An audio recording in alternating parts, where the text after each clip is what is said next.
All right, it's time to get cooking. Each week, Rob Kircher knocks on the doors of awesome cooks right here in Southwest Florida and brings those culinary geniuses into your home with his show, Great Neighborhood Cooks. We're so happy to welcome him here to the Morning Blend. Great to see you, Rob. Welcome back. It's always a pleasure being with you. Dropped it there. Good to see you. It's always a pleasure. So I love it when I'm just flipping through the channels on the weekend, and here I see Rob with another new show. And this one I think is one of my favorites because I feel like it is so relatable and something everybody can really get in and get their hands on. We're talking about Great Neighborhood Cooks. Great Neighborhood Cooks. How did you come up with the concept for this one? It's interesting because as a producer, you're always looking for something that's unique, and there are hundreds of cooking shows, as we all know out there.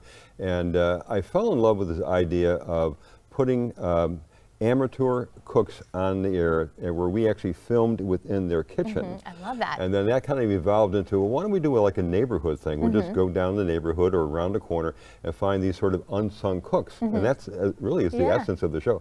And people love it. Well, and I think it's fun too, just like I said, it's so relatable. But if you're not a good cook, I feel like you can learn a little something by watching these other cooks. And then if you are someone who likes to, spend time in the kitchen, it's fun to just watch other people and see what kind of recipes and stuff they come up with and how they do it in their homes. But there's, like you said, different styles for cooking shows. What was it that made you go for this style or format? Essentially, there, from my point of view anyways, there's two types of cooking shows. One is the how to do it, the demonstration kind of a thing, which is very familiar to folks. And then there's also this new style, which is more combative. They put people up against one another. And so I have some drama there. Yeah, exactly. So I have a third one, which I called eavesdropping. Eavesdropping. And that is just pretty much what it sounds like. I think people love the idea of listening in on conversations. They just do. People just absolutely love it. They eat it, no pun intended, but they eat it up.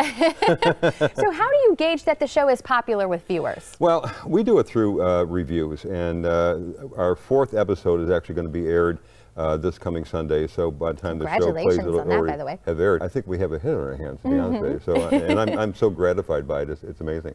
Well, you have a special guest that's going to be appearing with you. Her name is Ruth, right? What can we expect with Rob and Ruth? Yeah, it's a segment called Rob and Ruth's Hidden Gems. And Ruth is a chef. She's a renowned chef, and her name is Ruth Manchester. And the chemistry between Ruth and I are amazing.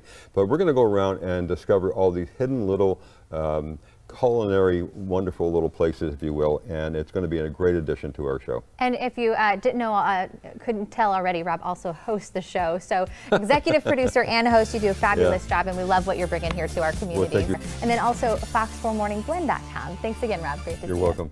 Bye-bye.